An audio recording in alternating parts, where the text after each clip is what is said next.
Hello, and welcome to episode 142 of Checkpoint Chat. As always, my name is Alessandro Barbosa, and I'm joined by Matthew Figuera. Episode 142. Can you believe it? We made it. Don't sound so sad about it. Can we call this the birthday extravaganza finale special? Well, it's not the podcast birthday. It's not your birthday.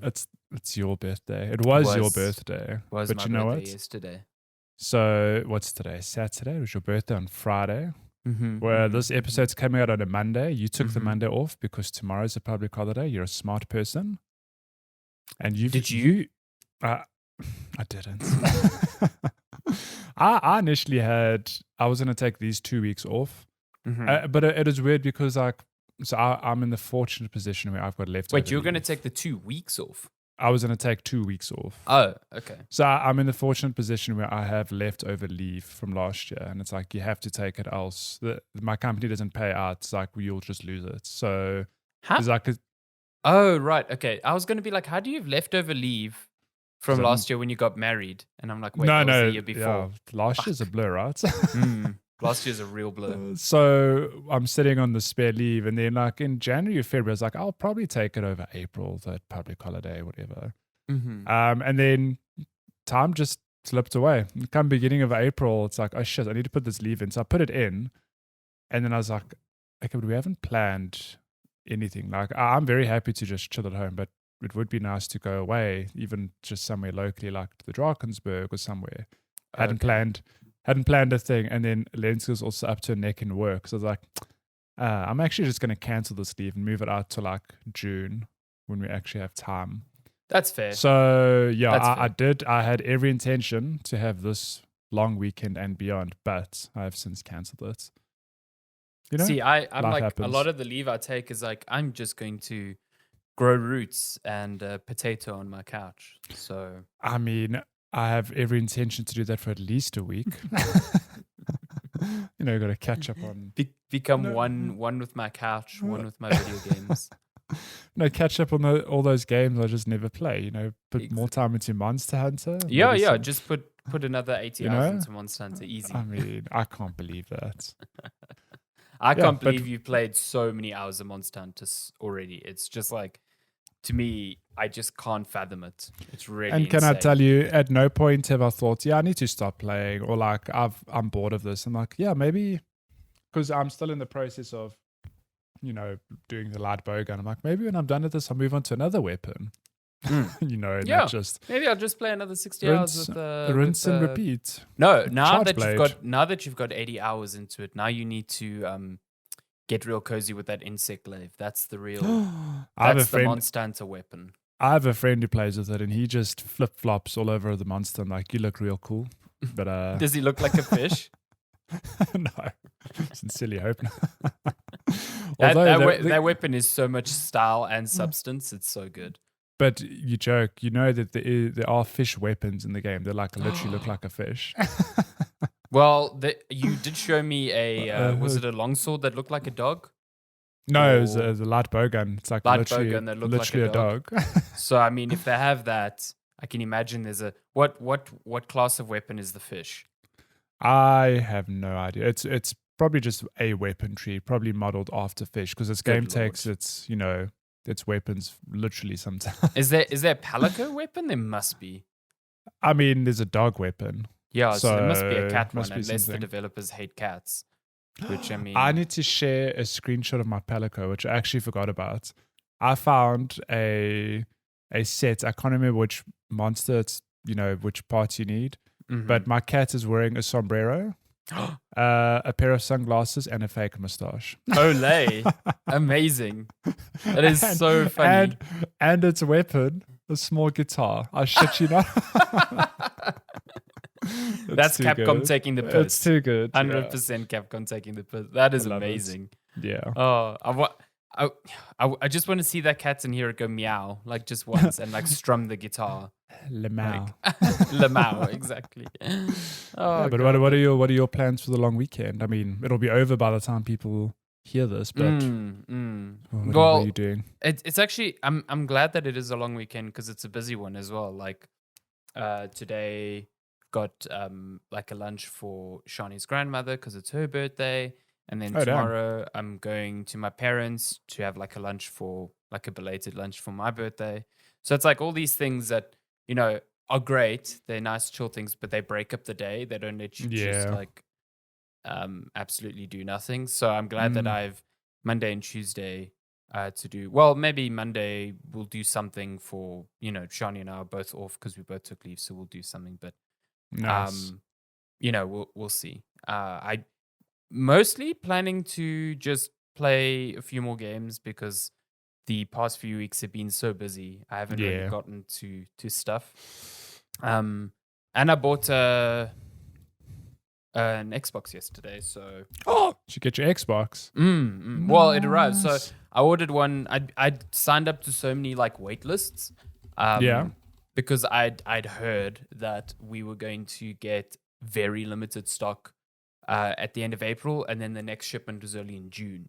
So I was like, oh shit, I need to try. So I signed up everywhere, and the only place that seemed to be getting stock end of April is BT Games, which I haven't purchased from in maybe a decade.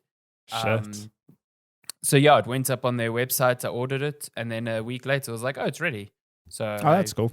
Nice. Went and popped into a store for the first time in 10 years, maybe, and picked up his Xbox. And 10 years? Yeah, I haven't been to one in literal ages. My God. So yeah, that's cool. I haven't even set it up. It's just chilling on my table still. So nice. What are you going to play on Game Pass?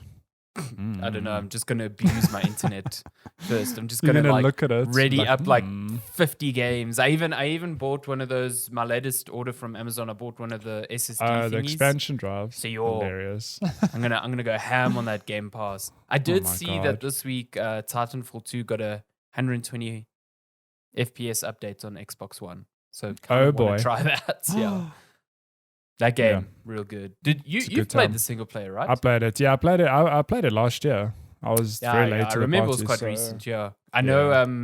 Darren is playing it for the first time. Yeah, and he's loving it. I actually kind of want to check out because Apex got a new mode this week, and it's like there's a tie-in. Mm-hmm. Yeah, I think it's called Arena or something. And I think it's gonna be more like, you know, it's kind of more like Titanfall's multiplayer as opposed to Apex's. So I kind of want to check that out. Yeah. Nice. I'm just, looking at the fact that for those of you who are watching on YouTube, our cameras are facing away. We're not facing each other. Yeah. we haven't figured that out yet. The option is grayed out, and I was like, I don't have time to problem solve this right now. So you can watch me watching Alessandro right now. Yeah, and I'm watching. It looks like I'm watching the ceiling. There's an interesting bug up there. Just reach through my screen here. Let's see if we can do a high five. Wow. This is like the most uncoordinated high five ever. Did you? I wonder if I ever showed you that video, but there was GameSpot runs a podcast as well called After Dark, and two of the hosts there, Timur Hussein and Lucy James, they were next to each other on the the camera view. Yeah. And I have no idea if it was scripted. I don't know, because it seems like it was, but like it was too good. Also, like so well coordinated. I think it was an accident. But basically, Lucy had like a drink of water and she went to put it down like this. And as it went out of frame, Tam had picked up his canister, and it looked like they just transferred. It was amazing. Like so fucking perfectly timed. It was one day. I want to be as good as that, you know. Really to get the camera angles right, you know, to actually coordinate such a thing. Yeah. One day. Exactly. One day. There's also this great gag Giant Bomb did ages ago at E3. They had like a whole panel, and two of the hosts, Austin Walker and Dan Reichert, like they just had this gag running between all of them throughout the show, where they would like give each other random things like on camera when they weren't talking, and then just like have this like completely silent like bit and then just stop. So like one time I think Dan Reichert brought up like a whole pie and he like gave it to Austin and Austin's like, no, it's okay. And he like takes it down. Like, but like they aren't even talking. Someone else is talking about a game and they're just doing this bit in the background. It's so funny. It's so great. funny. So yeah, that's that's the future that we aspire to. That's us. Yeah, we're aiming for that. Do you think we'll ever record in person again? I mean, I don't see a need to be entirely honest. This is just so convenient to just roll out of bed and appear. Especially, I mean, you do live a lot closer. You used to drive all the way to me, which is like, fuck, that was a long drive every weekend. But now I also live a lot closer. So yeah, I don't know. Look, I'm not against it, but I'm also like, it doesn't seem there would necessary. need to be like a real need. You know what I mean? Like, what would we benefit from by doing that? I don't know how we would do video. Yeah, it would actually be more challenging to do. That would actually require like a proper little studio setup, and even that would be. And we'd need a proper camera. The webcams wouldn't be the webcam. suitable. Yeah, and it would be like a weird angle. Unless you set up like two webcams on the side of each other. It looks like this, but we're next to each other. But I don't even know if a PC can take 2 feet from webcam at once. I don't think so. Just like it can't take 2 USB mics at once without a lot of fiddling. So we can do that, and then it'll be broken up exactly like this. You know, it looks like we are own separate things. I'll take a sip of my water and I'll pass it off camera, and you'll pick it up at the same time. People are like, wow. And it'll be incredible. How did they coordinate They're like, how did they time that? We can do that. Oh, God. It might actually be worth it just for that. Jeez, it's a lot of effort for one. Yeah, I mean, and then we go back to doing remote recordings. That's it. Like that's it, yeah. This Checkpoint Chat, we talk about passing water in video games. That sounds terrible. It does sound terrible. At least we're passing water and not gas. I don't know. Yeah. Maybe I'm not going to go down that thought hole. Don't do it. Well, there's your episode title, Thought Holes. Just let that swim around in your brain for a little bit. Thought holes, I hate it. I hate it as so well. So just like last sometimes. week, I haven't been playing many games, but thankfully I'm not playing a game from 1996 anymore. We've both been playing a game from 2021. Fuck, that sounds weird. And one that's not actually out yet for a change. Yeah, so if you didn't see it shared on our social channels earlier this week, we've both been playing the latest PlayStation 5 exclusive Returnal. We have a whole video, like a half an hour video with footage up on YouTube if you want to go check that out. But considering this comes out on Monday and the review embargo will not have lifted by then yet, we are still only limited to being able to talk about the first stuff biomes. Yeah. And we can't make any conclusions on the game yet, put it that way. I mean, we don't fucking score games here anyway, but like I guess I just have to put it out there being like, this is not a review because we haven't played the whole thing. This is purely a preview. I'm going to come out and say 10 out of 10. Best game ever. And I'm kidding. Well, guess we're being sued. This has been Checkpoint Chat episode 142. No, so just to reiterate that it's just, these are like literally impressions of the first few hours. Well, our video was after an hour of the game, and we've since played a little bit more. Yeah. Also, the code was supplied by Gamefinity, who distribute for PlayStation South Africa. So, getting that disclosure out of the way. This game's good. I'm really liking this game so far. I'm enjoying it. Yeah. Yeah. It's so. Just a quick like housekeeping thing on it. Returnal is a third person action game developed by Housemarque, and if they sound familiar, they should. They made Resogun, probably the best PS4 launch title. They made Nex Machina. They've made Super Stardust Delta. Lots of arcade shooters. They've dabbled in other games as well, but I find their best games have been the arcade shooters. A lot of people like Dead Nation and Alien Nation. I wasn't super into those. Resogun, very into that. And Nex Machina is like fucking incredible. So, it's just a lot like this is something. It's got similarities, but this is a third-person shooter, which I don't think they've done before. I know they were developing a battle royale called Storm Divers. What? That I think got into a beta phase before it was canned. Hectic. And I think, looking back, maybe the best decision, because they canned that and moved on to this. Yeah. Good timing. And this almost feels like, this needs to do well for them. I don't know their financial situation, but it seemed like, I remember when they moved on to Storm Divers, they were like, arcade shooters are just not selling as well as they had hoped anymore.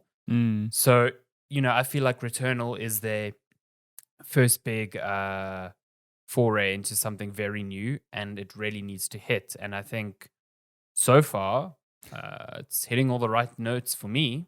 Yeah, in the opening hours, I think it's got that good fast-paced action, and it feels just like a solid experience. It feels good to play.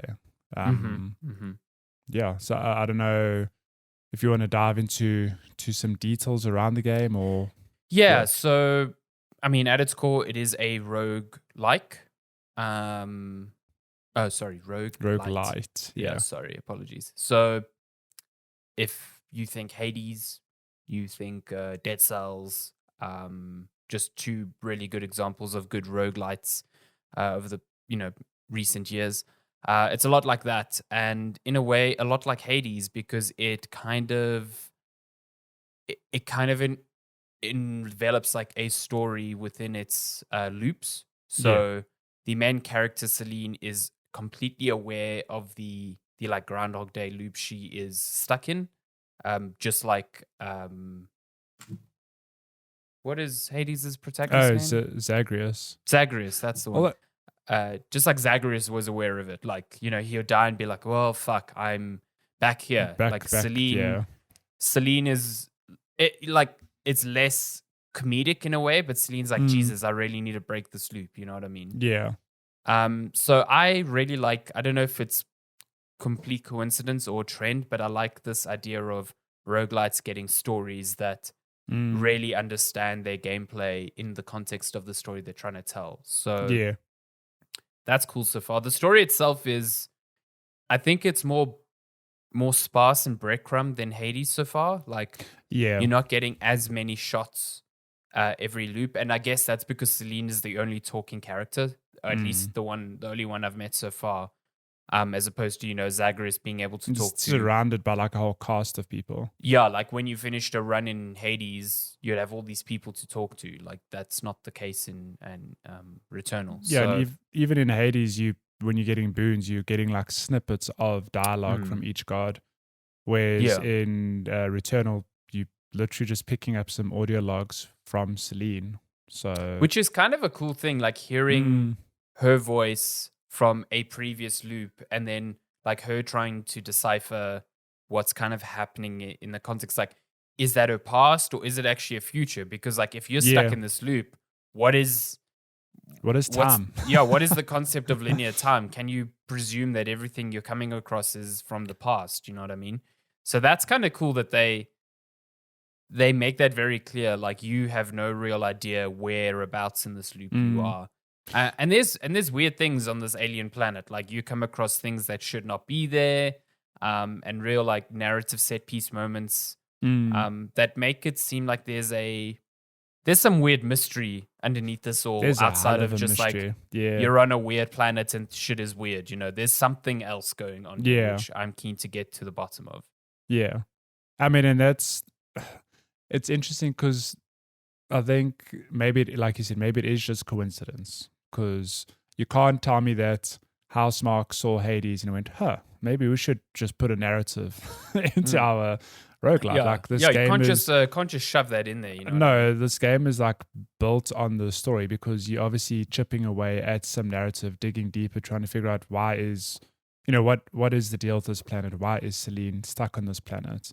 Yeah. And like that really forms an integral part of the game because you're doing every run to try figure out what the hell's going on. But yeah, I think I just, aside from Returnal, I like this aspect in roguelites. I think it's just gives these sorts of games an extra dimension Not that there's anything wrong with, like, I always go back to Dead Cells as an example, but like you do a couple of runs there and it feels like you've seen all the story that you need to see, and like that's that. Hades, you like incentivized to keep going because you're constantly unlocking new dialogue and seeing things unfold, whatever. And with Returnal, it just feels a hell of a lot more, not more compelling, but I have more agency to do runs because there's like a big mystery. Hades was very much like, hey, you want to get out of hell, and like that's that. Yes, you know, yeah. It's like, well, why am I stuck here? These audio logs I'm picking up, like you said, are they from the past? Are they from the future? Like, what is the big mystery going on here? It's just compelling. And it's like you know, the game is trying to trick you into that. It's like trying to tell you, don't take everything for granted. Don't, you know, take this audio log as a indication of the past. You know what I mean? It's really cool. I think the story elements of the game are really cool, and the vibe of it. I saw a lot of people, you know, it seems like a lot of people have code and they put out their impressions, and a lot of people have compared the vibe to kind of like Alien or Prometheus. Yeah, it's very much like you're on this planet place, and the flora and the fauna is really out to get you, but it's like, it's weird. There's like ruins, like technologically powered ruins, you know what I mean? So it does have this vibe of like old ancient civilization that you're kind of like peeling away through each run. But all of that is in service of its gameplay, which I think is its strongest aspect. It's so fast. My God, the action is so fast. And, you know, it's addictive. It's really good. I mean, if you've played a Housemarque game, it is I think first and foremost, still an arcadey shooter. Yeah. Like, you've got the big, it's not slow-moving projectiles and blobules and stuff like that. Yeah, and it's no cover-based shooting, basically. It's like you have to constantly move because if you stay still, you will die. And yeah, like you've said, it's got that signature Housemarque. It's a bullet hell, ultimately, just from a third-person perspective. Which is quite interesting, actually. Yeah, games like this do exist, obviously. But I can't say I've played a third-person roguelite that has, you know, these sorts of traits. Where, like, if you fight a boss, it's 100% you chipping away at this massive health bar, all the while dancing around so many bullets. I mean, the last game I played, this game very much reminds me of Fury. I don't think you. Oh, you see, I haven't played it yet. Yeah. So, but that game is just a boss rush game. But the bosses are where it's literally you're just dodging the shit out of a whole lot of projectiles and chipping away at their health. And it's interesting doing it from a third person point of view because like it's not a 2D space. Fury is more like top down, isn't it? Or? Yeah, Fury is top down, but it's like a isometric view, I guess. Okay, yeah. This is very much a third person, a 3D environment, and it's like, well, you've got depth and height and width to worry about. Yeah, and those There's enemies a lot make going use on. of it. My God, the amount of times like you're up against, at least in the early areas, enemies that can kind of crawl up walls and get to new places if they want to, and then flying enemies that do different types of damage to you. Things like the combat arenas can get really frantic really quickly. I like those combat arenas. It's really good. Like you know what it reminds me of to a small degree is Nier Automata. Yeah. Because there are points there where you fight enemies where they send projectiles at you. But Returnal is like a couple of steps above the sort of chaos that Nier induced. So it's like take that concept and just ratchet it up. Yeah. And it's, you know, I think why it works so well is because you're given abilities to counteract the fast combat in good ways. Like you've got a really good dodge that you can use in any direction, and it's got a suitably small cooldown. Your sprint is really fast, like extremely fast. It's super fast, yeah. It's like, you know, when you need to get home to the bathroom type of fast. Like that's how you are running. You need to get home fast and suddenly you're Usain Bolt. Yeah, exactly. Yeah, Usain Bolt with rocket shoes or something like that. It's with ridiculously a dash. fast. You've got a great like jetpack jump that gives you ample, vertical height. So you've got all these abilities that can counteract enemies, and you start, adding to that arsenal. You get like a melee attack, which is really fun. You only get to have one weapon at a time, which is an interesting design choice, I think. So whenever you come across a new weapon, you have to consider like, okay, I'm swapping out an assault rifle for a shotgun, and that will be the choice I've made for the next couple of areas. And each weapon has its own. It's like you can have two weapons that are the same level but different stats. So you can decide what you want to focus on. And each weapon also has a unique trait that you unlock through like weapon proficiency stuff. So there's a lot of systems going on. There's a lot going on, yeah. I feel like last night is, so I've played, like 5 hours now, I'd say last night I like finally wrapped my head around everything. Like I know what weapon proficiency is, for example. I know what Oberlight is. I think that's how you pronounce it. Oberlight, yeah. Oberlight. I know how the health upgrade works now. Like there's a lot going on, but I really understand that I only figured out the other day. I was like, oh, I see that little like UI pip thing increasing, and that's how I'm getting increasing health. You raise your max health, Yeah, and like I also really love the adrenaline system. So the game rewards you for not taking damage. So the more enemies you kill without taking damage, the higher your adrenaline level goes up. And each level of adrenaline gives you certain perks. Yeah. Like increased vision or more useful heals or more melee damage, stuff like that.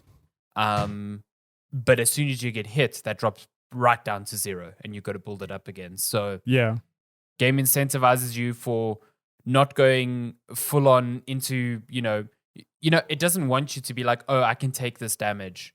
It wants you to avoid as much damage as you want. And as soon as I started wrapping my head around that, I was getting further and further into the runs. Yeah. So because you die super quickly. Holy shit. Yeah, like I was telling you this morning that interestingly, on my second run, I made it to the one part where it's like, here's a key, and I died. It took me like another 4 to 5 runs just to get back to that part there. Game's hard. Game is super not easy. It is. Oh, coffee. Ooh. Nice. It's not an easy game I've found, but it's very rewarding so far. Yeah, I've also. Oh my god, you can even see. Sorry, on the webcam. Steam. Yeah, I was just about to say. Ooh. You can really tell how hot that coffee is. No, I was just going to say that this game is very challenging. And I think it's progression is done in a very subtle and different way. So like the only comparison I could think of is in Hades, for example, you'll play Hades, you'll get resources, you'll upgrade your overall max health so that the next run you start, you've got a higher max health. In Returnal, that does not happen. You always start at the same base health. I think I could be wrong, but weapon proficiency has always been 0 for me when I start a run. I think maybe later on you can raise the cap. I don't know. That's just me guessing. Because weapon proficiency essentially governs the level of weapons that you find out in the world. Yeah. The only things that persist, you get the one currency is ether, which you use to unlock new items for different runs, whatever. Does that persist? Yeah, your ether, I think if you die, you keep it, yeah. I did not know that. And I think your weapon traits persist. Yes, I think that's so, true. like, it's a very subtle, boost to your arsenal, but, it's very, very gradual and not, like, explicit. Yeah. Which means the game is very much a thing of, no, you really just have to get good. It is. You have to learn the areas, you have to learn the enemies. And it's far less about like the more runs you do, the better you'll get. Like you said in Hades, you finished, I think, your first run within the first 20 runs, and I took like 40. So I clearly needed more upgrades to get to that level where I could beat it. But Returnal, as far as I can tell, like things could change, doesn't have that. Yeah, look, remember, this is just in the first few hours. Like, I don't know to what degree they let you, unlock permanent stuff. But at the moment, it's very much a thing of, no, you get some subtle things, but you have to rely on your own metal to get you through each area. And I mean, there are drastic changes. Like in the first 2 hours, there were enemies that I could not kill and areas I could not get to. And then I got a melee attack that allowed me to break through their shield. So I don't know if there's stuff that happens. I think later that will on, happen. you know. Yeah, I have to believe that you'll get, because I mean, like for example, in the first biome, there's those little yellow dots. I'm sure you've those little seen grapple points. That look like and there's often gear that you can't get to as a result. So I have to believe you get a permanent upgrade that, you know, oh, now I'm in this first area, I can now reach that weapon earlier. And that could give you stuff that could make that run like much easier. Exactly, So it's very subtle in that way.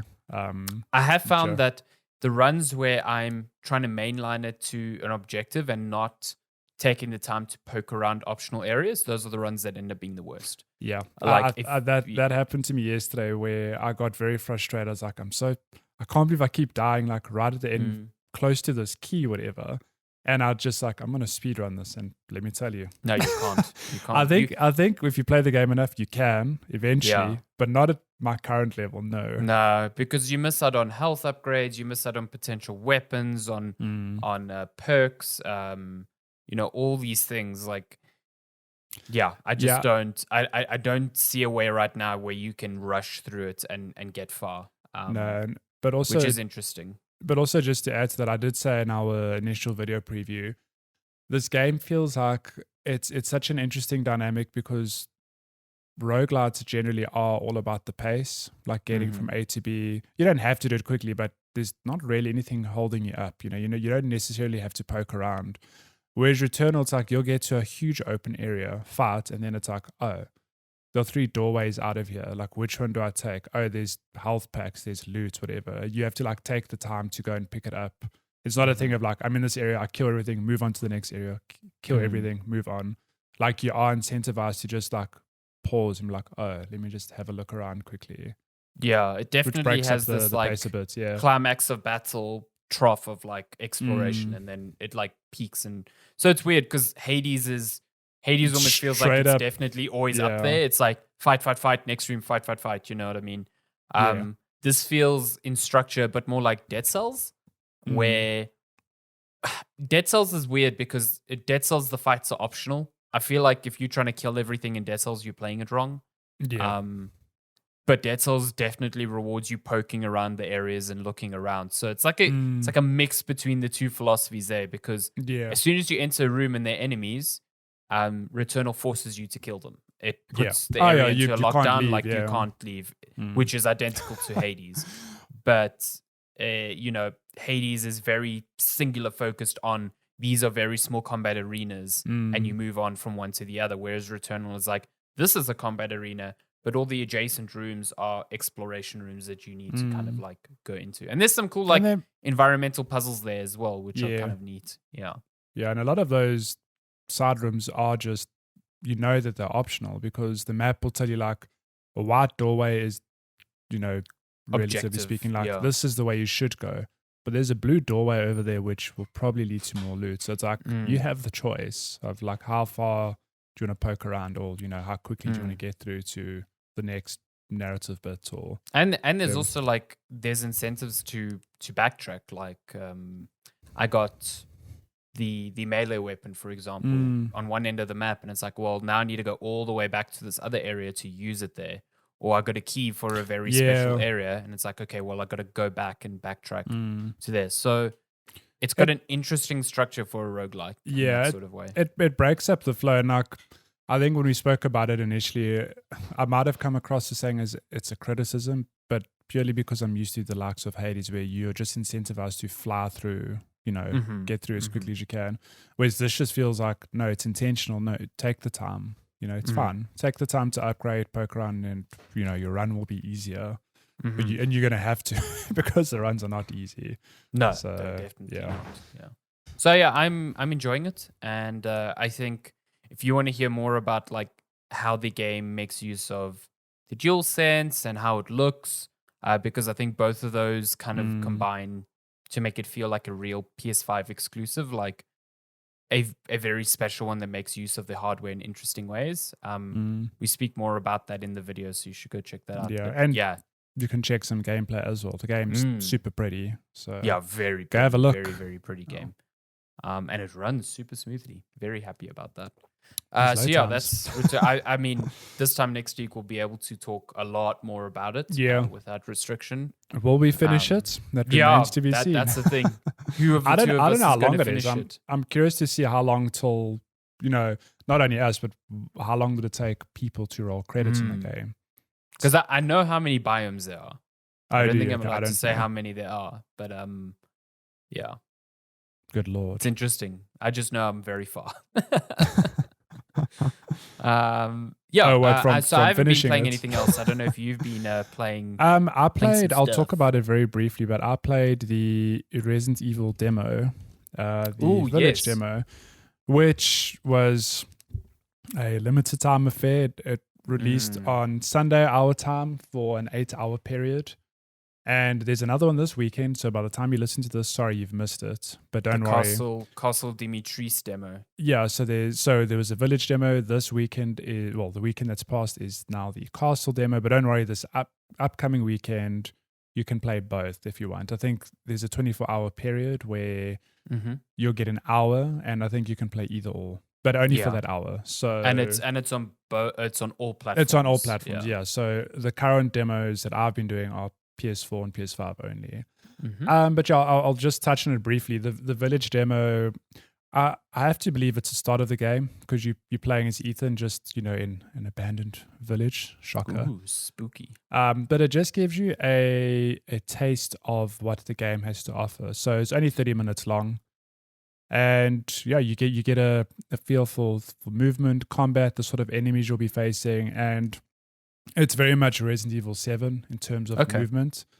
So like Resident Evil 7, you can put your hands up to shield some damage, that sort of thing. Which is, I think, just quickly, a mechanic that people forgot about in 7. Because like even me, when playing it, I'm like, man, this game's hard.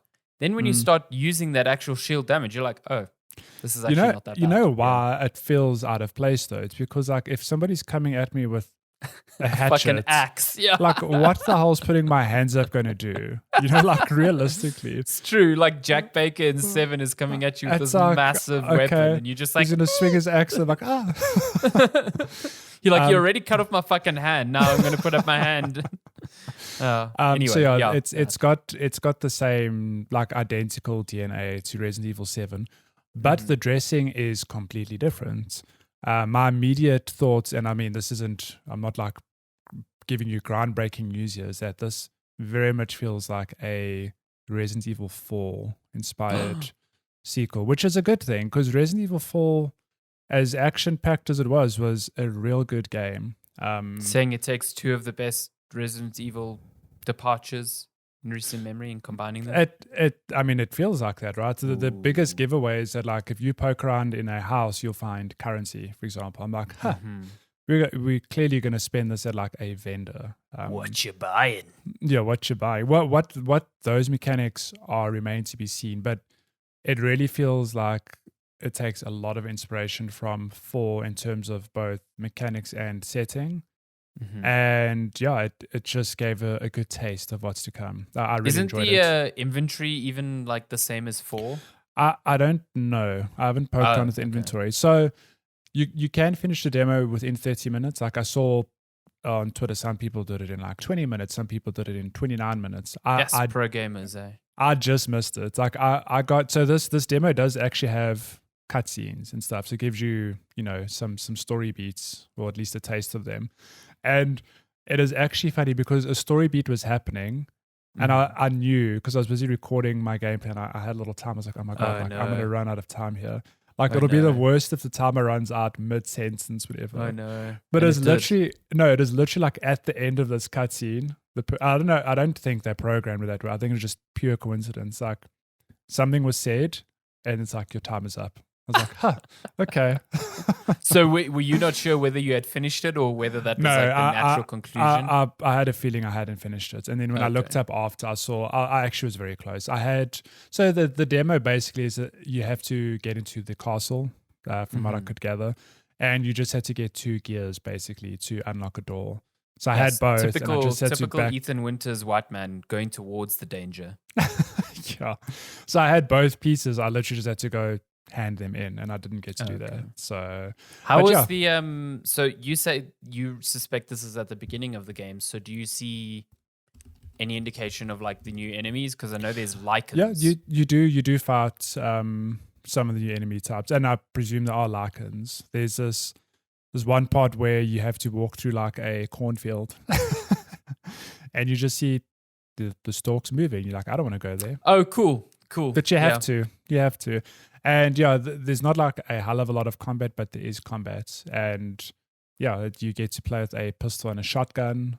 Mm-hmm. And yeah, it's very much Resident Evil 7 where, you can just aim down your, not aim down your sight, but you can sort of zoom in to get a more accurate shot. But yeah, but it's still very slow. You're not snapping to an aim down the sights like a Call of Duty. Yeah, it's more slow and tactical. Like if an enemy is moving towards you, like, oh god, like I need to shoot it in the head. Make this count, whatever. I do wonder how the ammo thing is going to work, because like 4, like you said, is more of an action game, but 7 is far more reserved in that regard. Yeah, you can craft. So the demo does let you craft ammo and healing. So I don't know to what depth they'll take that, but you can do that. Is it sort of the same? Is it like chem fluid and something? Yeah. Okay, so it's the same. So they were like, don't quote me on this, but it's like, you've picked up bolts or like spare parts, whatever. It's like, well, you can use this to craft ammo.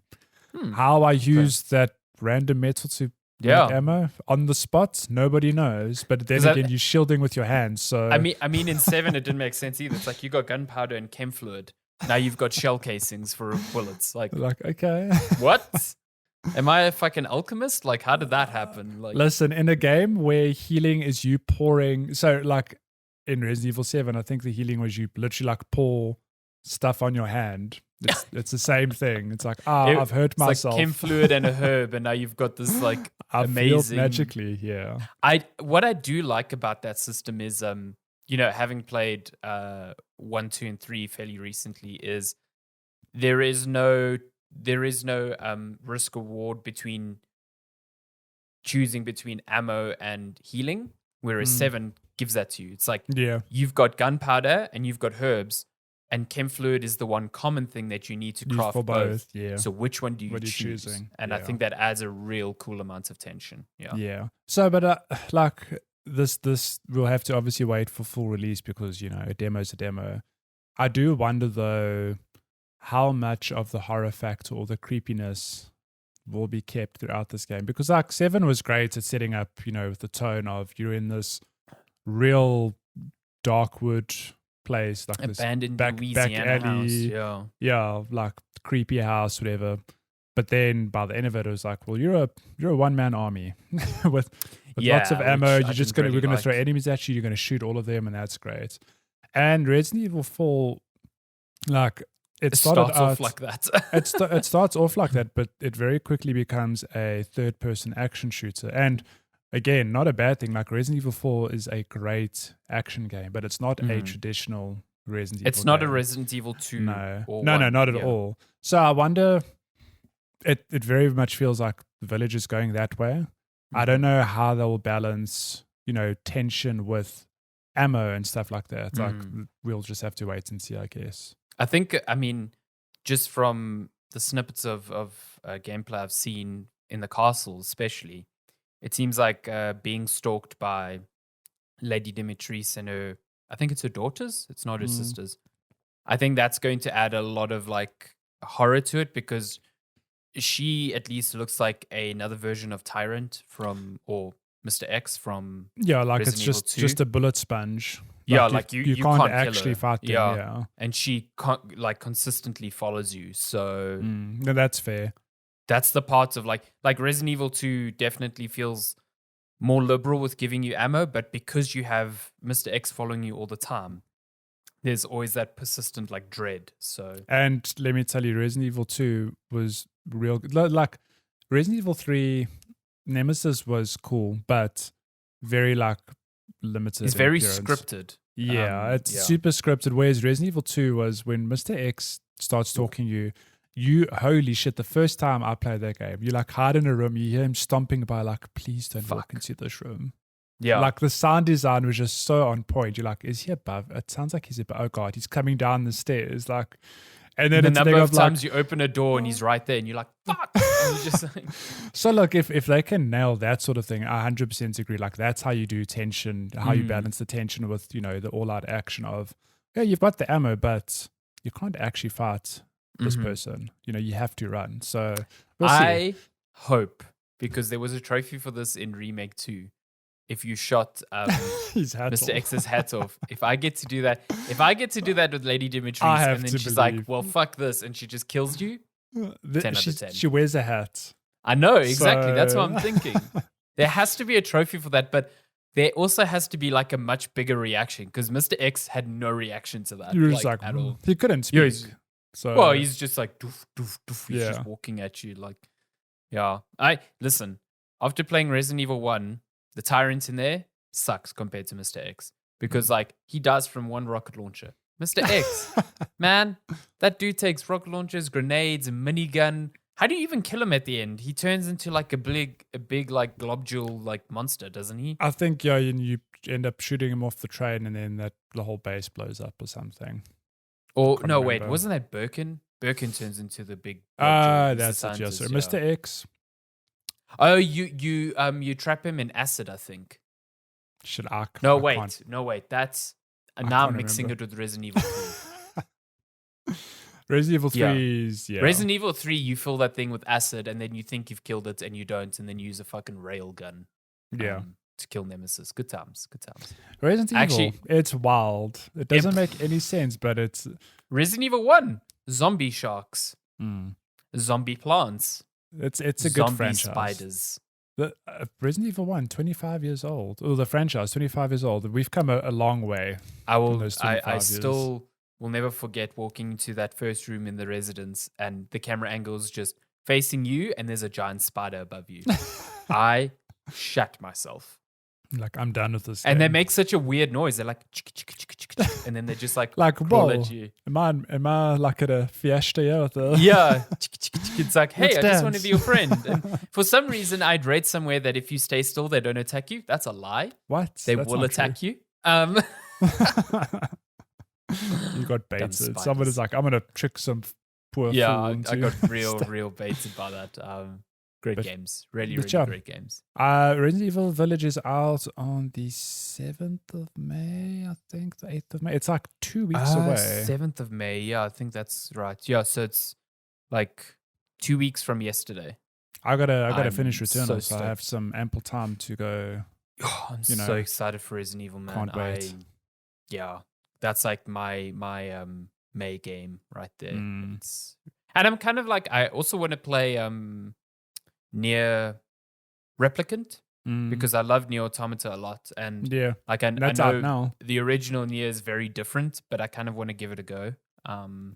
What I do like is that in Nier Automata, because you always have a floating companion that follows you, and you use a button to get them to shoot. They are like, think about like your guns in Devil May Cry or something. They are your bullets, per se. So in Automata, it was like a little drone that followed you, because it was like in the future. But Nier Replicant takes place thousands of years prior. So it's a magic book that also talks and shoots bullets, which I think amazing. is very fucking cool. Yeah, I think it's very, very fucking nice. That's hilarious. So yeah, kind of want to play that. But should we get to game releases? Speaking of games coming out. Game releases. I don't even have the damn page open. So we are looking at April 24th, which is today, until April 30th. Can you believe it? So there are 2 games on this list that don't have dates. So I don't know whether they'll come out at all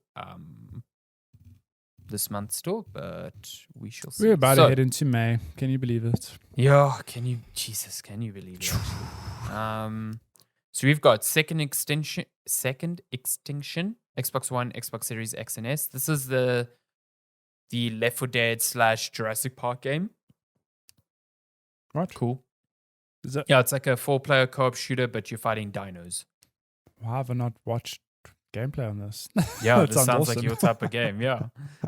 So that's out on Xbox on April 28th. Weirdly enough, not on PC. So that's strange to me. Yeah. It's literally just Xbox. Yeah. Okay. Strange. Insurmountable coming to PC April 29th. Okay. Legend of Keepers, PC, Switch, and Stadia. I've heard of this game. Let me just double check with Legend Keepers. Of Keepers. So this was in early access. Legend of Keepers is the perfect mix between dungeon management and roguelite. You have been hired as a dungeon manager by the Dungeons Company. Your job is simple. Protect their dungeons. That's pretty cool. Geez, like this is a very retro... It looks like... It feels so 90s. What's the Darkest Dungeon, sort of? Yeah, true. Well, not the visual style, but the sort of gameplay. It's like you're fighting Legend left to right Keepers. Type of thing. Yeah. That's pretty cool. Is it a turn-based game? It looks turn-based to me. Yeah. Yeah, that is turn-based to fucking hell. Oh my god. Okay, so that looks cool. So that's out on April 29th on PC, Switch, and Stadia. That seems like a cool Switch game, actually. Yeah. 20-something. Also on April 29th, Total War Rome Remastered. Get your strategy on. Get your Rome. Get your Rome on. April 30th, big one for the week, Returnal. PlayStation 5 only. Also this week, new Pokemon Snap. I had no idea that was out this week. I totally forgot that that was this week. Why did I think that was a May release? What is Nintendo releasing in May? You can pivot from shooting glowy aliens to taking pictures of colorful aliens. Or Pokemon aliens? I don't know. What is Switch's May launch then? Is it Mario Golf? Miitopia. No, Mario Golf was June. Is it June? Okay. Let me check here. Yeah, Mario Golf Super Rush is June 25th. It's actually so funny. What a weird coincidence. Look at the advert being served to me here. Mario Golf. And they say AI is dumb. They call us Nintendo shills. I don't choose the advertising that's served to me. Amazing. So yeah, that's cool.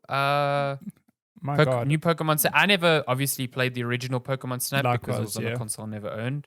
But taking photos of Pokemon sounds like a real chill time. So I'm keen to give that a go. So I'm still in awe. I really thought it was May. Like in my head, I was like, it's just Returnal now, and then that's that. Good Lord. Pokemon Snap coming in this week as well. Nintendo, like, we see you, PlayStation.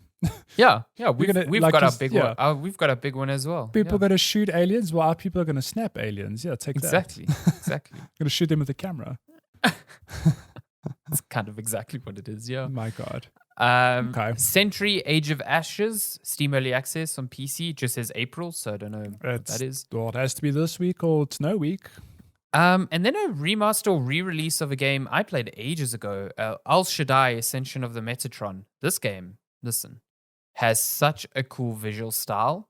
It's part of why I love this game so much. It's like it's an action game and it's weird, but the visual style of it is just incredible. So I think it's cool that it's being re-released. It's being re-released on PC. Is it coming on Steam? Let's see. That's it. Steam. Is it? Is there a Steam page for it? There's a news piece. I can't find a Steam page though. So maybe it's not coming out in April. Weird. Yeah, well, maybe it's been delayed or something. I don't know. Yeah. But it's cool. I would 100% suggest taking a look at it because it is kind of rad. It's a good time. And that's it. That's it for this week. Lots out the week afterwards. So yeah, exciting times. Cool. Should we get to game news? Gaming news. What is first this week? What do you want to cover first? Oh God, I lost the link. What is the headline? Get the link back. Let's start with maybe a big one that Cyberpunk, despite being just for context and whatever, I had a perfectly fine Cyberpunk experience. I didn't have any issues, but I played on PC. I mean, I had some issues, but I played on PC, so those issues were few and far between. But on launch, Cyberpunk was a actual disaster on old gen consoles. You know, a big hoo-ha, big disappointment. And, you know, there were people saying, like, we're going to get our money back. And the CD Projekt Red were like, yeah, you guys can get your money back. And there's a whole PlayStation Store debacle where PlayStation like, whoa, we can't give people their money back. Yeah, I mean, the game's still not on PSN. It's kind of crazy. Despite all of that, the game sold 13.7 million units in 3 weeks, and only 30,000 people asked for refunds. So look, 30,000 people, it's a lot, but what is 30,000? It's a drop in the water compared to the sales. Like, absolutely nothing. Hell, that is insane. I mean, that is like, that was probably like the cheapest PR move CD Projekt Red ever had to pay for. Like, yeah. Like 30,000. 30,000. I mean, you could do the math now. 30,000 times $60. It's like, it's a lot of money. What is it's like 1.8 million. 1.8 million, yeah. Which is a lot. But then, I don't know, 13.7 times 60. I mean, they made like $100 million. I mean, plus. I think their profits for 2020 were like almost double their highest ever company profits in any year prior to that. So, yeah, listen, it's crazy. And you know, there's a reason that they only. Okay, the call was about their 2020 results, so they're not going to talk about 2021 performance. But I would love to see what the drop off has been over like January, February, March for Cyberpunk 2077 sales, because you have to imagine that the majority of these sales were all pre-orders or you know, people buying on launch day or not really reading reviews, as most people do. You know, a lot of people completely outside of this world of games, media, and journalism. So, you know, that sort of thing takes a while to permeate the, you know, the common conversations that, oh, this thing is a bit fucked up at the moment. So, yeah, I don't think they'll get away with something like this again. No.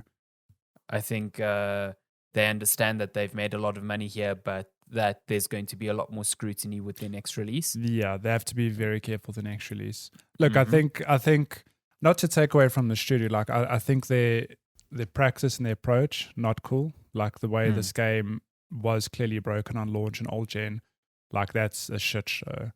Yeah. But I do think we have to keep in mind that they do put a lot of time and effort into the games. I just sincerely hope they learn lessons from this going into the next launch of, I don't know, not only maybe setting realistic expectations, because even on that, Cyberpunk was like, it was the game that was going to set the world on fire.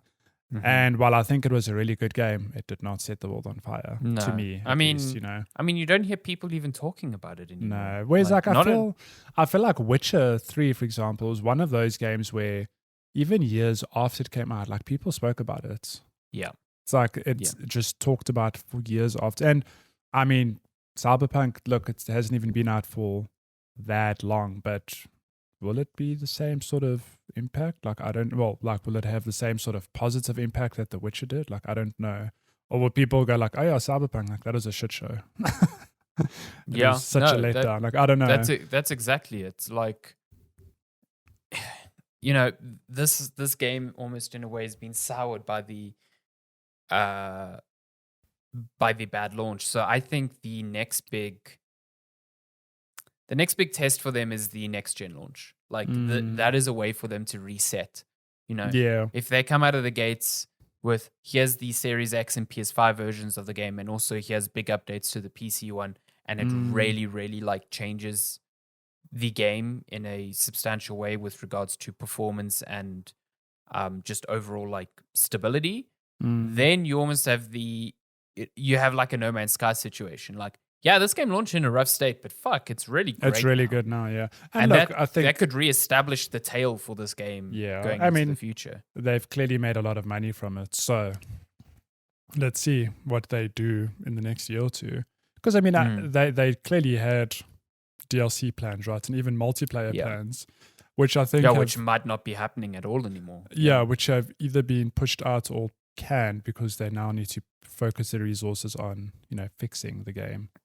So, I mean, was it like a month or so ago or a few weeks ago, they released a patch where it was like, I don't know, like pages and pages and pages. Those change, like, it was so long. It was so it's much. Crazy. So they're working on it, but yeah, we'll see. Yeah, we'll see. I mean, they have planned for the second half of this year, the next gen console launches of Cyberpunk and the patches for The Witcher 3. So, if one doesn't hit, they have the other. You know what I mean? Yeah. And let's remember, The Witcher Season 2 is coming, and again, more people are going to be like, oh, hey, this is a game I can play on my new PlayStation or Xbox. Super stoked for that, yeah. What do you want to move on to next? What tickles your fancy? Celeste. The developers of Celeste, extremely okay games, they have revealed their next project called Earthblade, which is described as an exploration action game with a distinct pixel art style. So, I mean, the trailer they released doesn't really show anything. They call it more of a vibe reveal. The sort of like... I'm like, that is the most hipster thing I've heard. Like, come on. I guess, I mean, you've got this concept art that you can see now if you're watching the video version. And you've got some amazing music by Lena Raine, who did the soundtrack for Celeste. So that kind of like gives you an idea of what they're going for. I think, it looks cool. I think it's really nice that this studio is being very upfront that this game is still a while away. This is the result of I think they said this is their fourth prototype that they've kind of developed after Celeste that they're kind of going with. That they're actually happy with and they're pursuing. So Maddie Thorson, the director and creative director of Celeste and now of Earthblade, she they kind of said that they want to take time with this, but they settled on a prototype that they feel like they can actually complete, which I think is really important. So yeah. I think I'm stoked. Yeah, likewise. And I think they were saying that there's a whole, a blog post, whatever. But Maddie was saying that they remember reading in a Reddit post or something that, Towerfall came out and then Celeste came out 5 years later, so don't hold your breath for Earthblade. And they were like, that it can be a bit disheartening to see that, but also they really want to make a good game. So and in their defense, Celeste is all the games have been good. I think it's always difficult to, you have to temper expectations and realize that you have to follow up on this big game. It's the same we've just spoke about Cyberpunk. Cyberpunk was highly anticipated because The Witcher 3 was this massive milestone in RPGs, and I think people's expectations just ran rampant, and Cyberpunk was just it's a good game, but you have to keep in mind that developers like this think about that, holy shit, Celeste was a Game of the Year nominee, this tiny indie game up against the likes of God of War and Red Dead Redemption. And a lot of people love it. How do we follow up with not a platformer, for example? Will people be receptive to something this different, RPG or whatever the hell they're working on? It's a lot to think about. So, I love their games, and I'm very keen to see what comes out, but they can take their time. No rush. 100%. And, they've been working on prototypes since Celeste, as they indicate in the blog post, but they also added a lot of content to Celeste. So that DLC was a full-on sequel, almost a sequel. Really. Yeah. And early, was it late last year or earlier this year, they released a pseudo sequel. Yeah, and a Pico. Yeah, a browser-based game. Of Celeste 2. Which is really cool. I'm just really keen to see this eventually because I think they make fantastic games. So yeah, likewise. What's next? Shall we talk about this? This is a surprise. Overwatch director Jeff Kaplan is leaving Blizzard after 19 years. Huge. Which is a kind of a massive deal because Jeff Kaplan, to me anyway, and I think to a lot of people, is the face of Overwatch. Oh, 100%. This is the dude who he's the face behind all the blog the what do they call it? Like developer diaries, whatever. The constant updates. He's always on the videos giving news. He's the one leading the charge in this. And now with Overwatch 2 coming, it's kind of weird that the head of the studio is like, peace out. I'm out of here. And just the latest in a string of high-profile departures from Blizzard. I mean, you've had the kind of like faces of the franchises of like Diablo and World of Warcraft and stuff like that just leaving. Things. I mean, for a long time, people have been saying things are not right at Blizzard, and this is just another indication of that. Yeah, I just found So there's this blog post here, which I just found. Oh, it's a bit cropped in the video. Sorry about that, but I just found it so weird because it starts out, it just says, we want to let you know that Jeff Kaplan has decided to leave the company after a long and storied career here, and that Aaron Keller, a Blizzard veteran and founding member of the Overwatch team, will be stepping in as game director. It just feels a bit like too formal for me, like, oh, hey, he's leaving. Here's his replacement. And then you get a whole message from Aaron, the replacement. And only at the bottom, it's like, we're also tremendously grateful for Jeff's contribution over the years. Please see a personal note from him. It's like, that's kind of to doesn't me. Seem like it was like maybe I'm reading almost into it too much, but it feels very much like, surely you'd be like, Jeff is like integral to the creation of Overwatch, this RP, and he's worked on this and this, and we're very sorry to see him go. But it's like, yeah, we're grateful. Like, bye. Yeah, peace out. Don't let the I don't know. It just seems so weird to me. And with Overwatch 2 coming out, like, let's say in the next year, if things go out. Yeah, it's not uncommon to have directors of games leave near the end of development. Sometimes it often happens at AAA studios, but Overwatch 2 isn't close. So I have to wonder what the fuck's going on there. And it already seemed like a weird project. Like the ideas that they were trying to bring to it seemed a bit strange. So I don't know, man. I feel for the I'm not big into Overwatch, so it doesn't really affect me as much. But I know a lot of people who love that game are really like bummed out by Jeff leaving. So yeah. I mean, look at this. Look at this face. This is the face of Overwatch right here. Gone.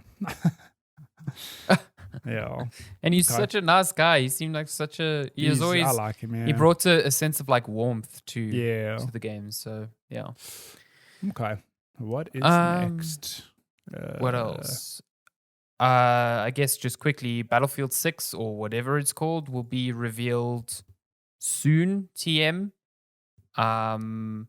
EA has started like kind of teasing it and saying that they have the biggest team ever working on a Battlefield game, up to 4 teams working on this thing. So definitely seems like the publisher wants to make a big splash with this in the wake of, Battlefield. What was the last one? It was 5. I mean, yeah, not like being incredible.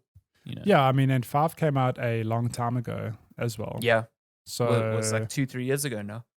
Shit, yeah, it's like, I think it's 3 years. So it's like, it's time for a new Battlefield. And to be honest, I'm very keen to go back to a modern day setting. Like, I have very fond memories of Battlefield 3 and 4. So I'd be keen to see, those came out like more than a decade ago now, maybe a decade ago, 8 to 10 years ago.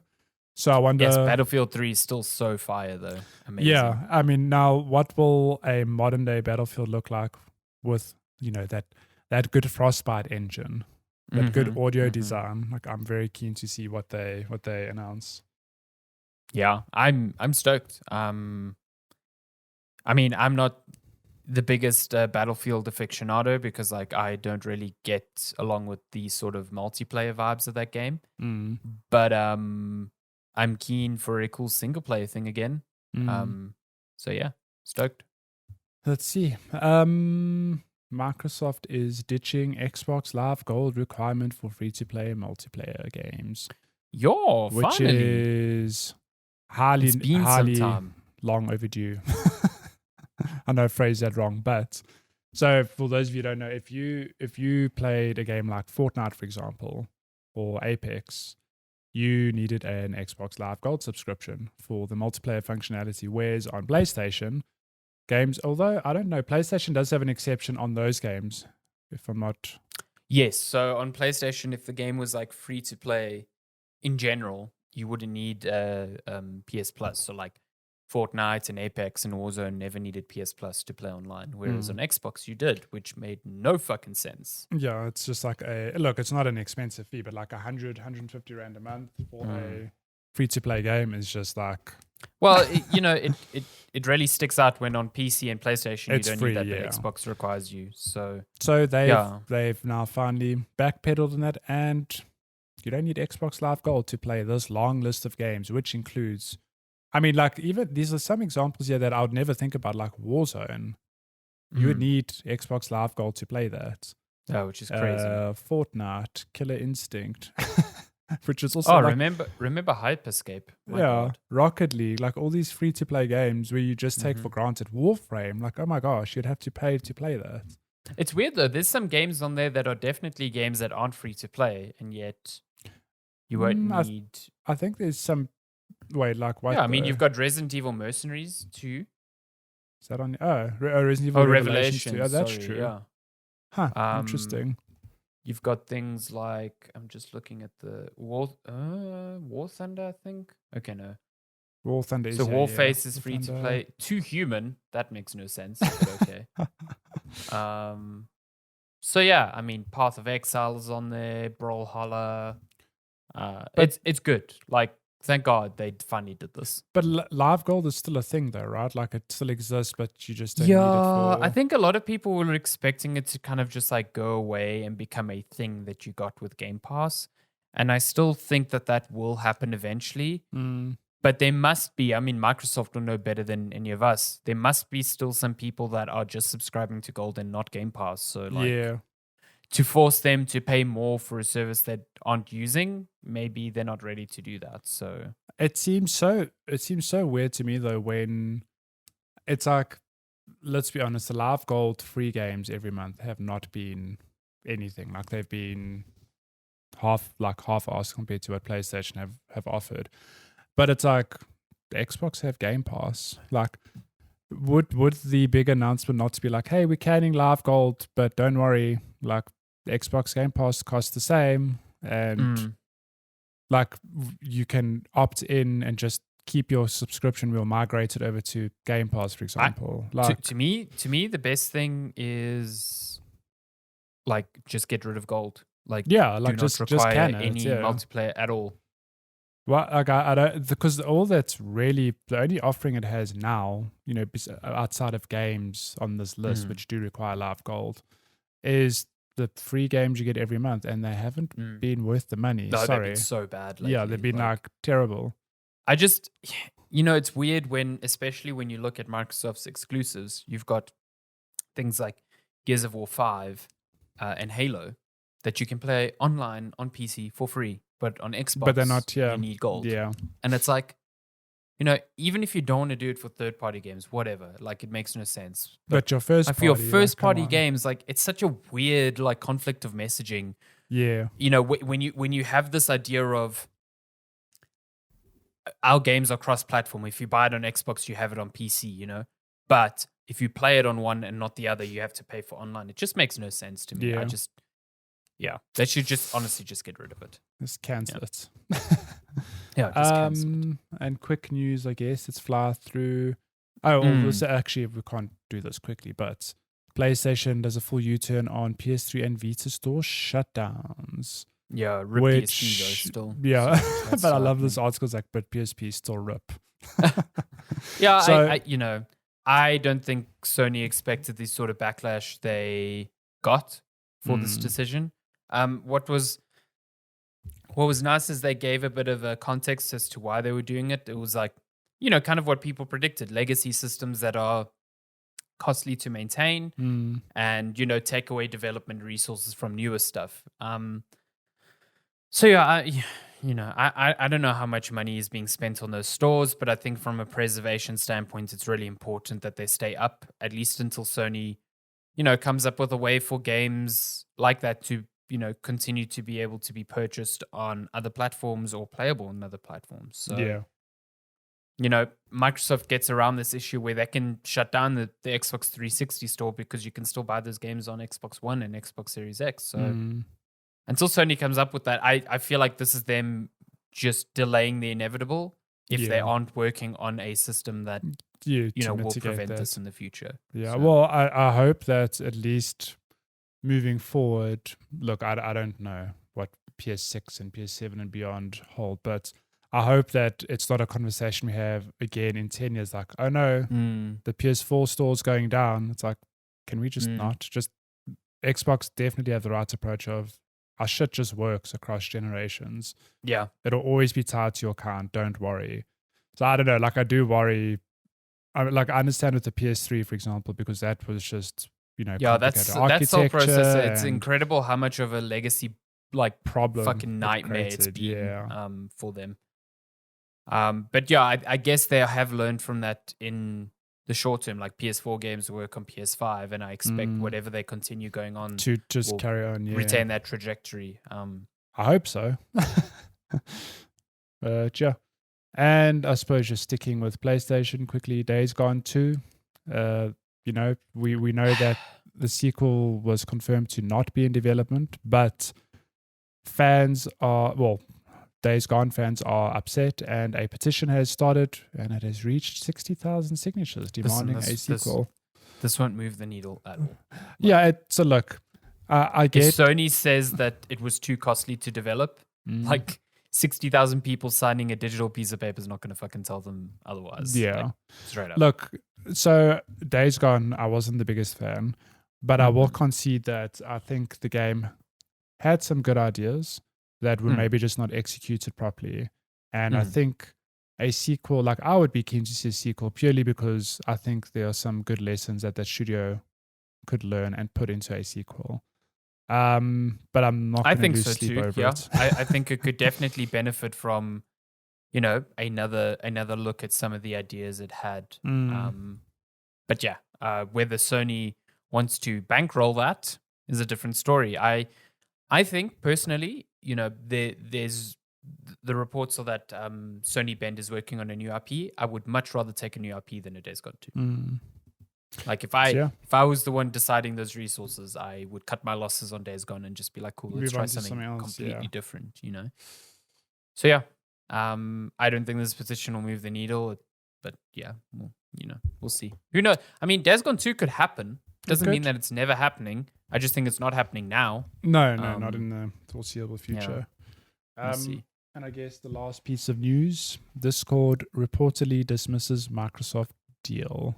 Yeah, this seemed like it was going to happen anyway. Not because I don't think Microsoft was offering too little. I think they were offering north of $10 billion or something. I think Discord right now just wants to stay independent, and they are looking at a potential public offering in the future, becoming a listed public company. So I know the report says that it doesn't mean that a deal couldn't be made in the future with Microsoft, just that it's not happening now. So we'll see. I mean, no loss to me personally. But I do dream of a world where Discord lives as an app on consoles. Same. So, yeah. That's what I was looking forward to the most, was this would definitely get Discord on an Xbox, which is awesome. And considering Microsoft's acquisitions lately, they've been pretty good with kind of buying a company and letting it just kind of do its thing. Like GitHub and LinkedIn. And we'll see about Bethesda.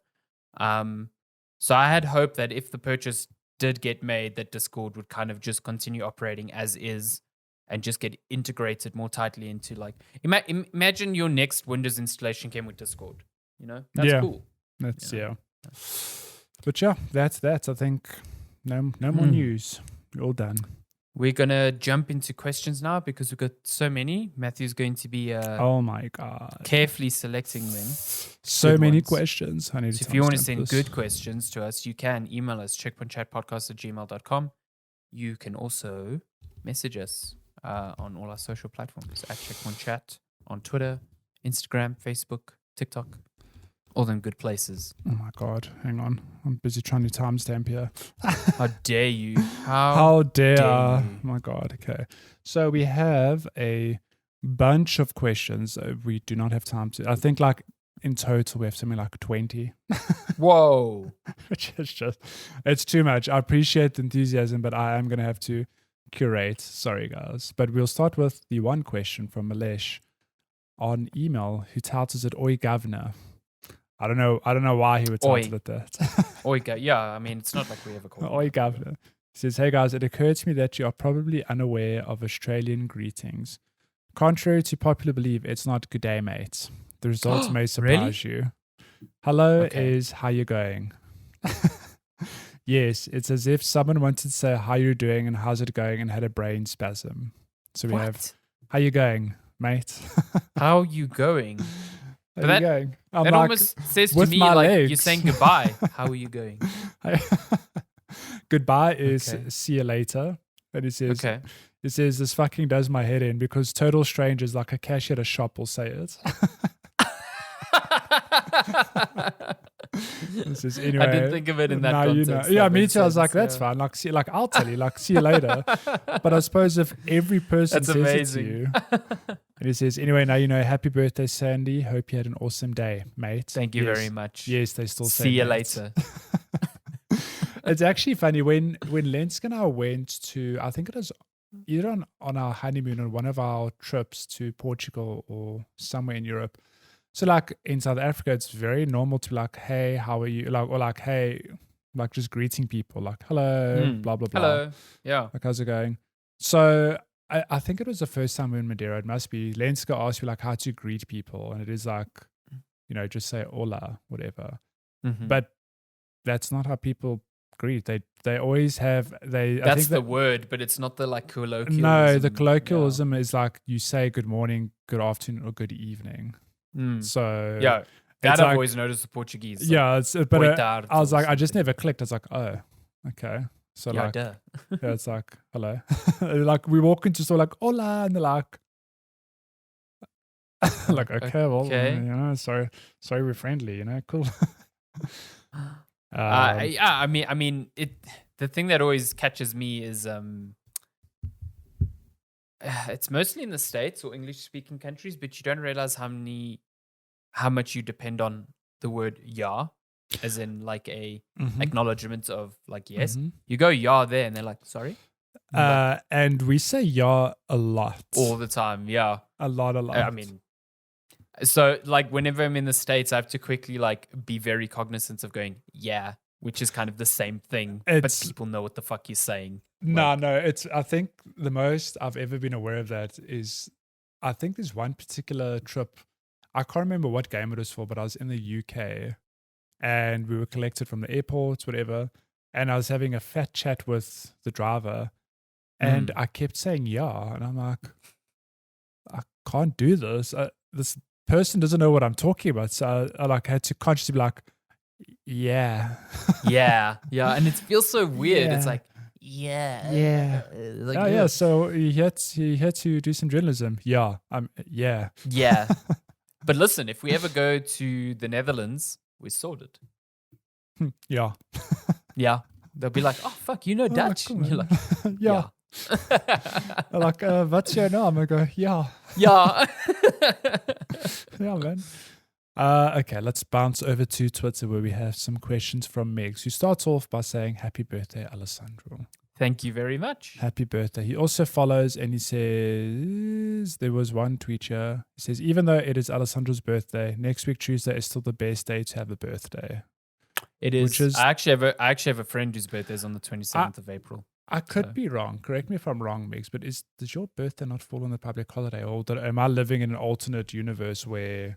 Public holiday birthdays sound like the best because you never have to take leave. You always had it off. Like, it's great. You and Lenska are actually very lucky because your birthday falls very close to public holiday. So in this instance, it really works out because you took the Friday off and you get the Monday off. You got a nice long weekend. Lenska's birthday is on the 13th of June and there's a public holiday on the 16th of June. So sometimes it could work in the same Always favor. take those 2 days. Yeah. Always take the 2 days. I only really started doing this now at work because like, obviously at varsity you can't do that. Yeah. And I hated at varsity, like being at varsity for my birthday. Like it sucked. So now when I'm at work, I take my birthday off whenever I can. Can I tell you, I've never minded until last year when in lockdown I had to roll out of bed and go to work. I was like, no, it sucks. Fuck that. I was like, this is the worst. Why did I not take today off? Yeah. So that's what took it. Even if it's just a day of leave, I don't even care. Yeah. Next year is going to be the best because birthday will be on a Saturday. Public holiday will be on a Wednesday. So you're going to take Monday, Tuesday if off. I could take Monday, Tuesday, or you get real savvy. You take all 4 days off and you get like 9 days. Oh, wow. You get like a 10-day. Like a 10-day. That's actually a good idea. Yeah. Nice. Okay, let's fly through these. So since winter is here, what are your favorite warm food recommendations? Ooh. This is interesting. I mean, it's hard to beat a good soup. Yeah. I mean, I like soup with bread. For me, soup is a vessel for bread. It is just a reason for me to eat cookies. But a good butternut soup or a good tomato soup, great. Have you tried by word of mouth frozen meals? So that it's basically a local company that does meals that you can literally just pop in the oven and heat up. But cool. They are like really, really good. Like they do a delicious macaroni and cheese. Ooh. They do a good bean curry. And they do soups as well. They do, like you said, butternut soup, tomato soup, a whole lot of these soups. And they're not, like the soups aren't expensive. Like for a soup that feeds 2 people, I think it's like 40 or 50 rand. Oh, that's well worth it. Yeah. So it's like, well, the time it would take me to make the soup, I'm just going to pay this and buy some bread with it and just heat it. And it's really good. So yeah, definitely check them out. That sounds awesome. But on the favorite warm food recommendations, it's amazing how one can change as they get older. Because growing up, I was not a soup person. Same, and actually. I was not a stew or curry person. Like, okay, no. My mom actually makes... weird. I'm sorry. My mom actually makes a very nice stew and a very nice curry. But growing up, it was always like, oh man, like stew or curry. Man, I want... KFC's right across the road. Come on, it's right there. Now... Shit, like I'll eat a good curry. I'll eat a stew. This is, this is some good winter, good wholesome curries winter during winter. Hell yes. So yeah, those are my recommend. And a soup as well. Like soups, I've come around. Like I can't say that I don't like vegetable soup where the vegetables are whole. Like I'm just not a fan. Same. If it's blended, I'm like cool, soups. Whatever. Yeah, smooth soups all the way. Yeah. Stews are also good. Yeah, I'm actually tomorrow recording. I'm going to my parents for lunch for my birthday, and they're making feijoada. Very, very excited. Nice. One of my favorites. Nice. But it's vegetarian feijoada. Yeah. So I mean, it's still got the butter beans, which to me is the real. That's the winner. Big parts of feijoada. Yeah. Butter beans, like vegetarian stuff. Real underrated food. They're so good. Butter beans are friggin' awesome. I love them. I mean, that's. Am I thinking of what meal am I thinking of that uses butter beans to perfection? Feijoada. I think I could be wrong, but I think the leopard does a chicken curry which has butter beans. Yep. It's just been a while since I've had the chicken curry. No, they do. That's why that's why I liked it when we went there. It was like butter bean and chicken curry. Friggin' awesome. Delicious. Okay. Are you guys sad that the PSP is being sent off to die alone? I'm indifferent. Pour one out for Crisis Core. I'm indifferent though because I think you can play PSP games on the Vita, like not physical, obviously, but I think you can buy. But you won't be able to buy them.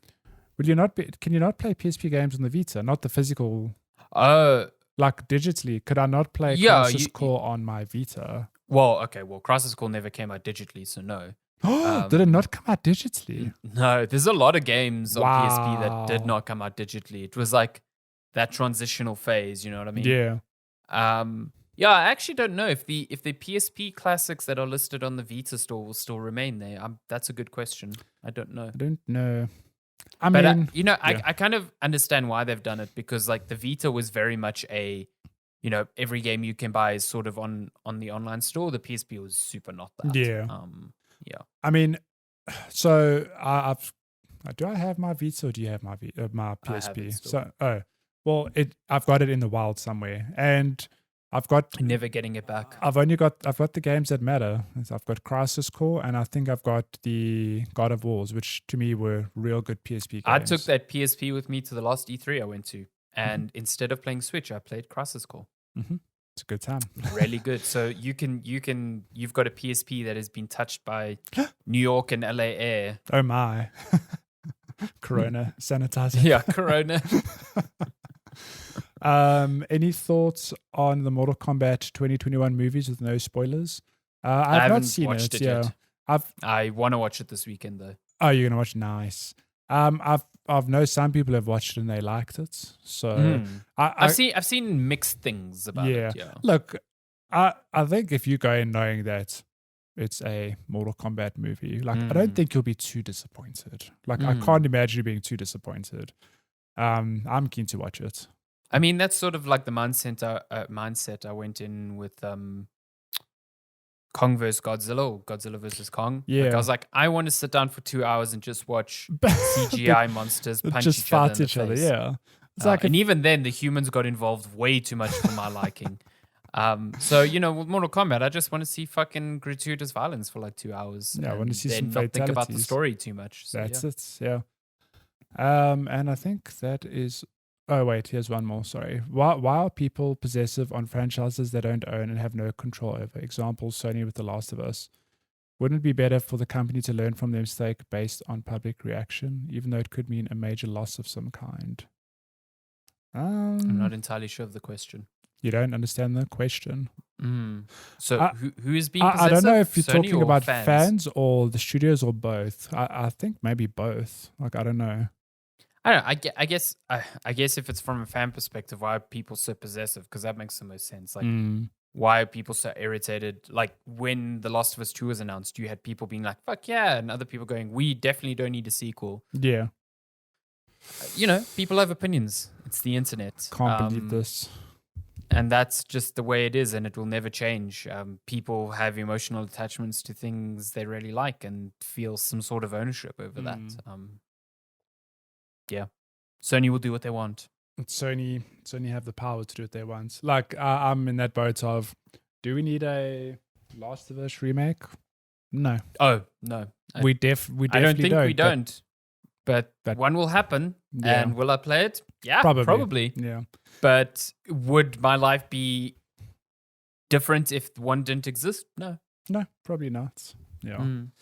Okay, let's move over to Instagram, where we have some questions from Cello, who says, "You guys switch bodies." The F1 coward in the flesh. Wow. Hang on. I think, here's an F1 question. I don't give my F1 predictions because Sandy will just copy my choices to get 3 out of 3 for once. He never... You can't say things like that and then pretend that you always get them right. My Fuck. God. You guys switch bodies. Crusta hate Cello. You guys switch bodies like in the movies. What's the first thing you do? I can tell you, I'll shave my hair. That is such a dick thing to do. I know. Like, switch for a day, I wake up next, I go, whoa, what happened to my Bald. hair?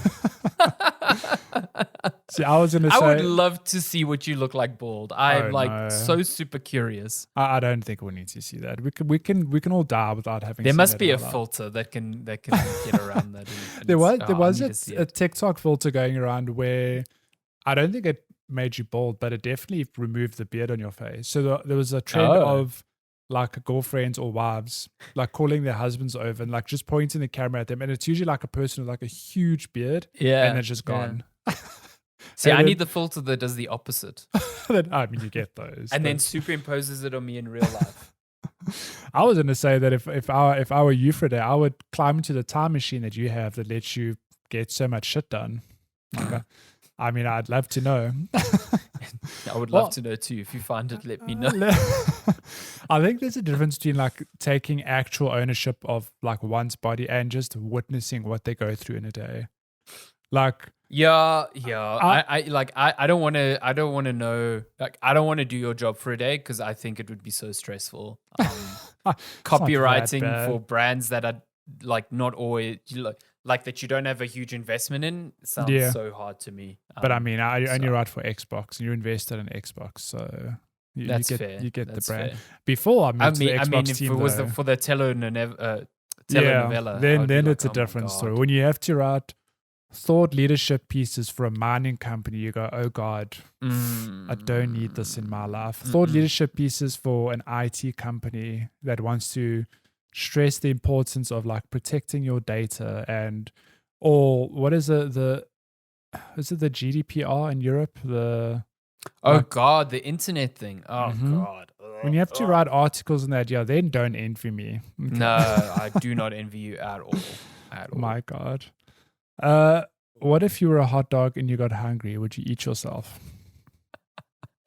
No. I'd go get food. Like, why? So, okay, wait. If I was a hot dog like the Fortnite hot dog,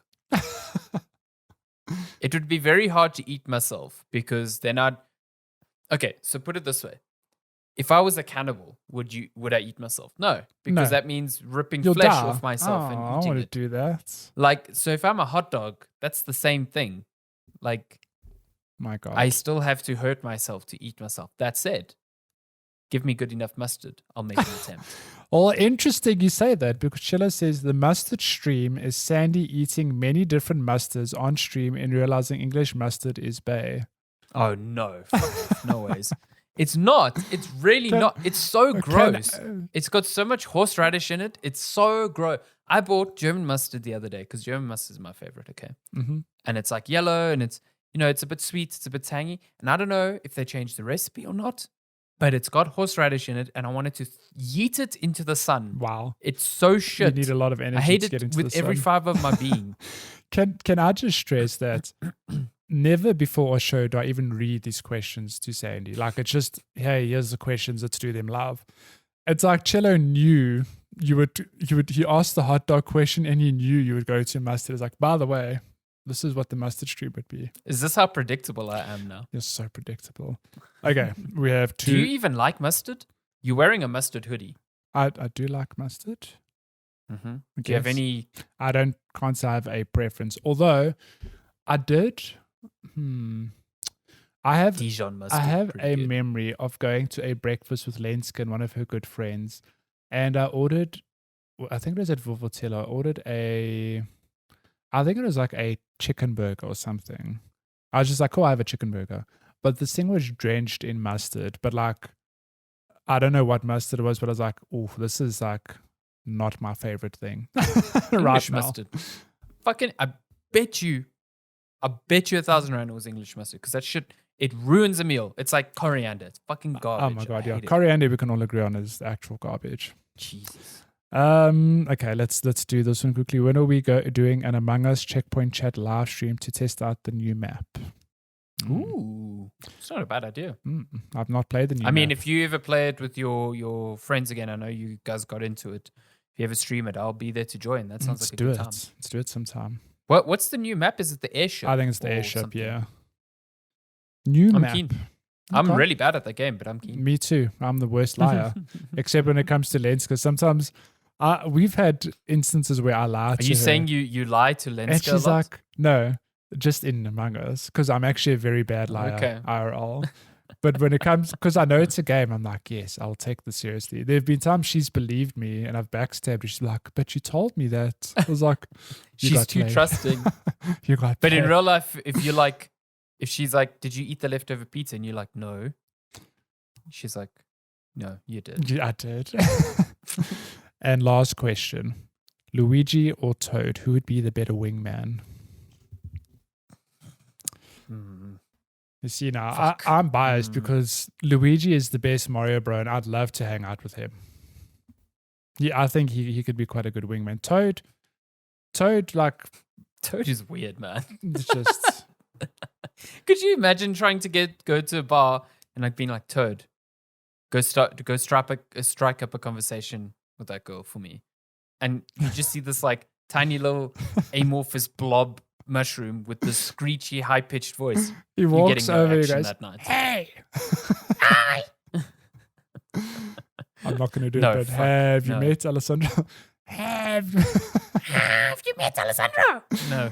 Yeah, it wouldn't work. Luigi would just go, ha ha. Yeah, I mean, Luigi's dope. He's got a mustache, so immediately really cool. He's tall, very good. He's scared of a lot of things, though. So would he be very shy? He would be very shy. So I suppose this is the point of the question. Toad is probably, as far as shrooms go, a very confident person, from what I can tell from the Mario game. As far as The man will explore planets. You know, we know Captain Toad. He goes off exploring, not scared, not shy. Luigi, on the other hand, he's got to live up to Mario's. You know, you see, that's the problem. How many times would Luigi go up to Wingman for you, and they'd be like, "Oh, is your brother here?" And you'd just be like, "Fuck," you know. He says, whereas a Toad, people don't know him. Hey, you're the brother of that Mario guy. How's he exactly? doing? And Luigi's like, huh? Luigi then just takes out a knife and is just like, I'm ready. Mamma mia. Whereas a Toad, people don't know Toad, so they more just like shell shocked that this mushroom is talking to them. So maybe it's a good icebreaker. I don't know. But also Toad's voice is so annoying. God. Yeah, Toad's very annoying. I'm going to stick with Luigi. It's fine. I'll take Luigi as my winner. I mean, I'll take Toad. Someone needs to love him. Also, someone needs to teach him how to wear headphones. Where are his ears? No one knows. No one knows. How does he hear? No one knows. I mean, no one knows. He's a mushroom. He's a shroom. And if he fails, then I'll just chop him up and put him in my next bolognese. It's in a little pasta. Nice. Yeah, exactly. Fettuccine al Toad. Can't believe this. Nintendo's gonna take this channel down. Like we can't. If you make pasta like a mushroom sauce pasta with Toad, is it vegetarian or not? It's cannibalism. Well, it's only cannibalism if I'm a mushroom. I mean, Toad's got he just wears a mushroom hat. Doesn't mean he's. Is he not an actual mushroom? I don't know. This is not. Did you know that Goombas aren't mushrooms? Goombas? Yeah. I did not think they were mushrooms. Oh, I thought a lot of people thought they were mushrooms. They're apparently chestnuts. What? Okay, I did not know that. Okay. Chestnuts, very good. Explains why Mario hits him with his fireball ability, because roasted chestnuts are real good. Oh, I would smash some roasted chestnuts right now. Real good Portuguese thing. Oh, it really is. I have memories of walking around Porto and just on the side of the road, there's always some random person just roasting some chestnuts. You go, and you can smell it from a mile away. It smells delicious. Yeah, divine. It's really weird though, because when you roast them, they're real soft inside. Yeah, it's almost like a very creamy nut. It's very strange, but really delicious. It's a good time. But yeah, that's all the questions. If you want to send us questions about chestnuts and the Luigi the and ethics around Toad, eating Toad, you can email us checkpointchatpodcast@gmail.com. You can also find us on all our social channels, Checkpoint Chat on Twitter, on Facebook, on Instagram, on TikTok, all the places. But yeah, that's been episode 142 of Checkpoint Chat. We're all done. Yeah, as always, thank you so much for hanging out, for listening, for sending your questions, even if they trash Formula One predictions. Wow. We appreciate you. We love you. And like and subscribe on any platforms that you use. Yeah. We appreciate it. Yeah, hopefully next week we can sort out this video so we're not both looking. Yeah, exactly. I want to be looking at Matthew, not away from him. Look, I'm going to play a game of Alessandro now. Goodbye. I hate everything. Thank you so much for listening. We'll be back next week. Okay, bye.